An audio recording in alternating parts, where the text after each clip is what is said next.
The only thing that we're interested in is putting money in your wallet. If you want to bet the fights, if you want to have a little bit of action, you are in the right place. With my partner, Ian Parker, I am Brett Okamoto. We're ready to rock between our parlays, our props, our straight picks. It's time to make money. Let's go.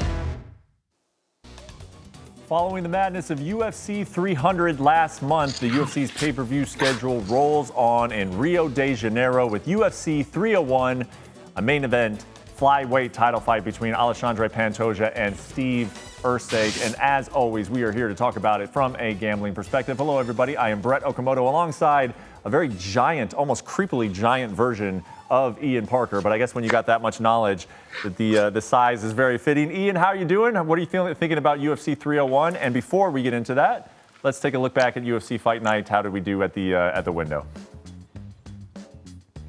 You know what? Unfortunately, didn't have a great week. 2-4, and with units and everything, it put us down a little bit. Nicolau did not think that was going to happen. Perez looked absolutely fantastic. He looks title-worthy based on that performance. Ryan Spann let us down. He looked fantastic in round 1, disappeared in round 2. Carini Silva got it done. Meads and Medic, listen, Medic landed the uppercut from hell. He was out. Figlak, I thought we got that 29-28. Unfortunately, did not.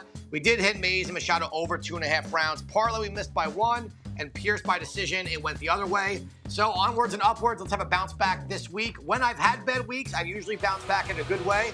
Let's see if we can keep that trend going. Yep, and we got a good card here to bounce back on. It's UFC 301, as I mentioned. You can find it in the usual spot, Saturday, 10 Eastern, 7 Pacific. Buy it now at ESPNplus.com/pay-per-view. The 125-pound title fight between Pantoja and Erceg. You got the return of Jose Aldo. He has been boxing since he retired from the UFC, but he comes back to the great delight of his fans down there in Brazil. He's taking on Jonathan Martinez. Anthony Smith has a tough test ahead of him in the undefeated Vitor Petrino. 5-fight main card, as always, on ESPN pay-per-view. And Ian, let's go ahead and get into that main event, as we always do. Pantoja versus Erceg. This, to me, is everything David and Goliath. I mean, you look at this, the circumstances of how this fight has come about. You've seen the speed that Erceg has gotten this opportunity, and then just Pantoja, the role that he is on, the different camps that they prepare for these fights at, the fact that it is at home, a very, very historically tough place to fight in Brazil for people who are not Brazilian. But the lines are not that wide. -180 for the defending champion. What do you think about this opening line? The lines don't really make a whole lot of sense to me, to be honest with you. We can take this as far as, look, Erceg's never fought a top 10 fighter. Beating Matt Schnell is not something that's uncommon, and it's no disrespect to Schnell. He's just a kill or be killed, and he tends to get killed in a lot of his fights.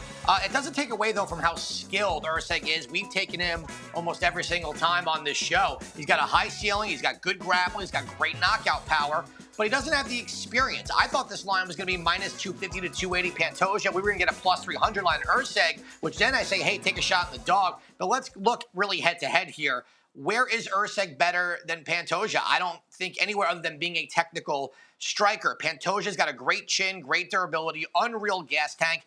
I think he's the much better. By much better, Erceg's a good grappler, but world-class jiu-jitsu goes to Pantoja. He's got that finishing ability where he looks for it. We saw what he did to Perez. We've seen him control people like Moreno and Royval. So even though he plods forward a little bit like a zombie with his striking, it doesn't mean he's a low IQ fighter. He knows exactly what he's doing. He's fighting in his own backyard in Rio, although he trains in Florida at American Top Team.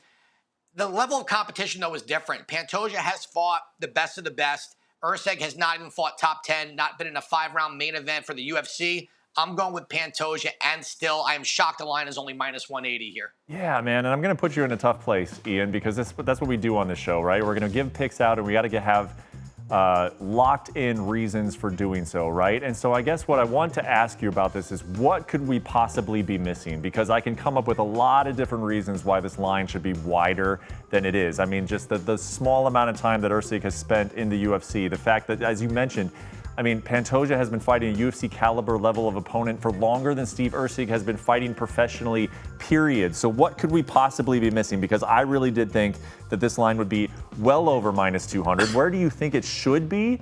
And what could we possibly be missing about this matchup?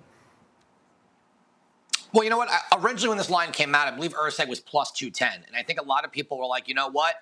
This kid's got knockout power. Pantoja does get hit a lot.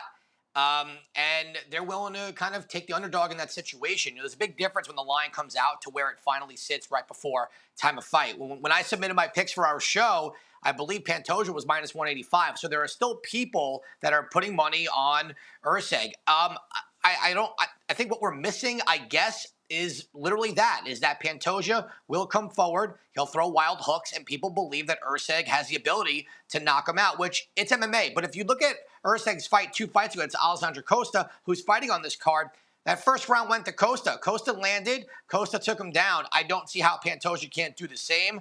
I just think people like taking a shot on a fun underdog here.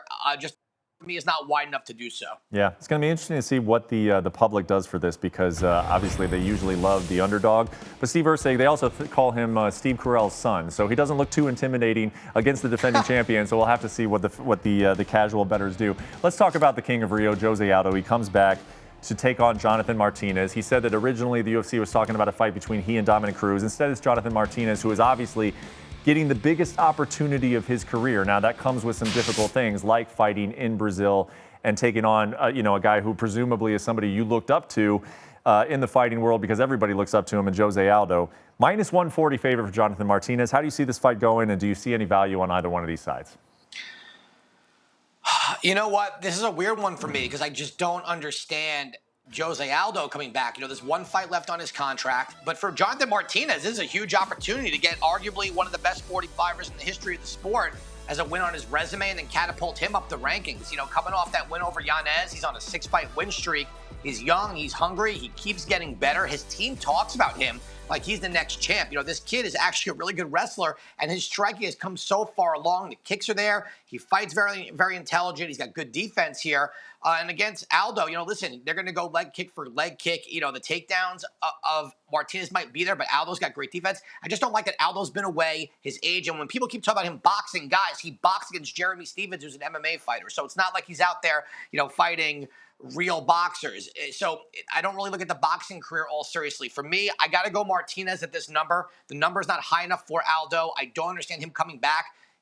Nothing against Martinez. Not a big name to come back. It adds nothing to Aldo's legacy. For me, I'm going to go with Martinez here. The younger, hungrier fighter. Bigger win for him. Yeah, I think that's a good breakdown, Ian. And I personally think that's just a tough fight to handicap, because Jonathan Martinez is such a big opportunity, such a difficult place for him to fight down there in Brazil. And Jose Aldo, even though you start to question his motivation of why he's doing this, that's never really been a problem for this guy. He has always showed up and looked great regardless of the circumstances. So just a difficult fight to handicap. I personally would stay away from that one, but I can't wait to watch it come Saturday night. Let's talk about Anthony Smith taking on Vitor Petrino. Petrino is undefeated, 11-0. He's known as a power puncher. He gets it done with his hands. What do you think about this one, Ian Parker? Look, when we spoke to Anthony in Miami, he told us, I'm not going to be a stepping stone anymore. And this is a tough fight. Petrino is very well-rounded. It just depends on how Anthony approaches this and if he can get it to the ground. I'm going over 1.5 rounds. Even when Petrino's finished people, it's towards the end of the second round. I think Anthony can make it to round 3. Let's go over 1.5. And from there, we keep with the Brazil versus the world concept. Michel Pereira taking on Ihor Petera. You like the Pereira by TKO here. This guy's one of my favorite fighters in this division, healthy, making weight. I think he's a dark horse in the division. As long as he doesn't act like a Cirque du Soleil performer, this guy's nasty. He gets it done by finish. Okay, and from there we go to Paul Craig, who is usually the underdog, and that is the case here. He's taking on Caio Borralho. He has made it clear, hey, this is a spot where Caio Borralho is supposed to look good. Will he as a minus 850 favorite? I think he will. Borralho is a black belt almost everywhere. Very smart fighter. With Paul Craig, he gets dropped, and then if he doesn't land the triangle, he gets finished. I think that Borralho shines here. I love Paul Craig. He's a fun fighter, great nickname, but this is a very tough matchup. At minus 145, give me Borralho for inside the distance, and let's get it done. A lot of great tattoos on this main card, as I just noticed while watching these guys weigh in. Let's move on to the Saturday prelims. You can find them at 8 Eastern, 5 Pacific. They are on ESPN+. Take us through your prelim picks, Parker. Yeah, look, we're going to go Anderson Brito here over Jack Shore. Short this weight class, he's going to be undersized. Brito is explosive, good takedown defense.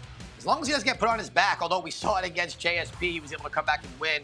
I like Brito here. We're going to go Lucindo via decision, which is also going to be my prop of the night. Look, minus 400. I'm getting it down to even odds. all day, twice on Sunday. You know, Carolina, she's on a nice little run here, but Lucinda is just the better athlete, better striker. I also see it going bell to bell. This next fight, Brett, this is going to probably be fight of the night between Elvis Brenner and Orablai. Look, this is you got two dogs here. I'm going with Orablai here, though. I think he gets it done. If you want to get a really fun prop on that at plus TK or KO, you're getting great odds. Also, Brenner looked horrible during his weight cut. We're going to go close. Give me Ruffy. Barbosa minus 240. Line's a little high. She should win. Take her by sub. You get better odds. I'm going to take Pinchel as a live dog. I don't think Ishmael Bonfim is what we think he is. And last but not least, give me Alexandre Costa over Kevin Borjas, coming off the Contender Series. Costa's just a better, well-rounded fighter. All right, so there are your prelim picks. We got the main card picks, and let's move on to Parker's parlay for this week. UFC 301, what do we got? We're going to go a little chalky here, but I'm going to get plus numbers. Give me Barajo, give me Pajeda, and give me Orablai, and give me Ruffy to get rid of with Malarkey. We're going to get plus 158 on this one. I think all four of these guys get it done pretty easily here this week, Brett. All right, so 4 Brazilians having a good night in Brazil. Let's move on to the best bets for UFC 301. Main event, I'm taking Pantoja here. Look, I think Erceg one day will be the champ. I just don't think it's going to be tomorrow. He has not fought top 10 level. He hasn't been through the depths of what Pantoja has been through. And if he can't finish Pantoja, there's just too many question marks. So let's give me the champ. I'm also taking Martinez here. I don't know if it's going to be the most popular pick. Everyone loves Aldo. I do too. It's in Rio.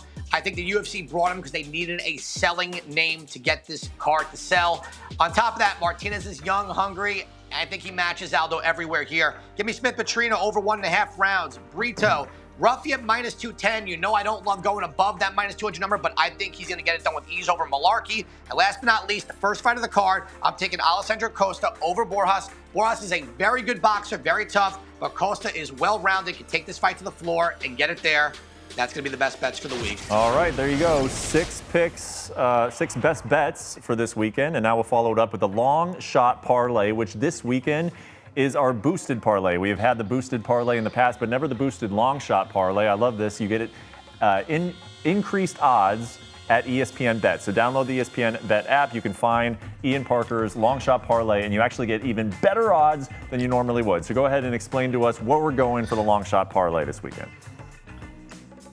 Yep, instead of plus 350, you're getting plus 400. You're going to get Jonathan Martinez to win by decision. Look, Aldo doesn't get finished very often, if ever. Martinez, this is such an important win. I think he gets it done by decision at plus 150. And then we're going to go Mauricio Ruffy at KO TKO. And Brett, I will take that a step further. My long shot prop of the night will be Ruffy by TKO KO over Malarkey in round 2. But for this parlay, we're going to get plus 400 if you boost it. 2-legger, let's go. All right, so action just sprinkled all over this UFC 301 card. And don't forget to download the ESPN BET app. Must be 21 or older. Go ahead and grab that app. You'll find Ian Parker's parlays, his boosted parlays, all of that extra value, all the good stuff on the ESPN BET app. It should be a good card, UFC 301. Always a very, very exciting atmosphere down there in Rio de Janeiro, where I'm being told our UFC stats, great stat here. In the modern era, Brazilian fighters 70-40 against non-Brazilian fighters. So that should be a theme to watch all evening, as the entire card is Brazil versus the world. So enjoy the fights. Hope you enjoyed the show, and hopefully we put a little bit more money in those wallets. We'll see you next time here at UFC Best Bets. Take care.